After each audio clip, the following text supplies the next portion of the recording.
কাপড় আছে না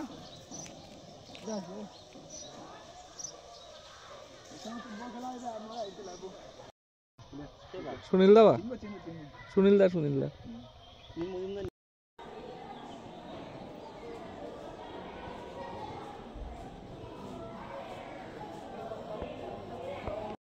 এই বেলকুমবাড়ি এইচএস স্কুলের অ্যাসিস্ট্যান্ট হেডমাস্টার। আপনারা দেখতে পাচ্ছেন এখানে সামনে যে মাঠ হচ্ছে এটা অনেক উন্নত ধরনের মাঠ। এটা ট্রাইবাল ওয়েলফেয়ার ডিপার্টমেন্ট থেকে এটা বানানো হচ্ছে। এটা একটা সিনথেটিক মাঠ, ফিফা সিনথেটিক মাঠ। এটার বাজেট প্রায় 5 কোটি টাকা। এই কাজটা 4 মাস ধরে চলছে। আর এটার উদ্বোধন আমাদের এই রাজ্যের মাননীয়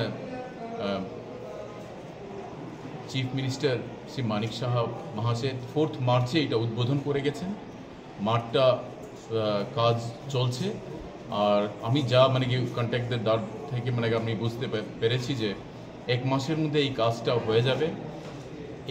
এরকম সিনথেটিক মাঠ, ফিফা সিনথেটিক মাঠ আমাদের পুরা রাজ্যে ট্রাইবাল ওয়েলফেয়ার ডিপার্টমেন্ট থেকে 3টা মাঠ করা হইতেছে পুরা ত্রিপুরা স্টেটে।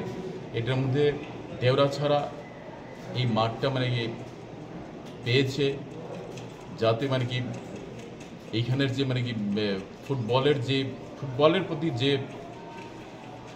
ভালোবাসা আছে, যাতে এইখানের বাচ্চারা ফুটবল খেলে স্টেট লেভেল প্লাস ন্যাশনাল লেভেলে খেলতে পারে, এইখানে খেলাগুলি আয়োজন করা যায়, এই জন্য এই মাঠটি বানানো হচ্ছে।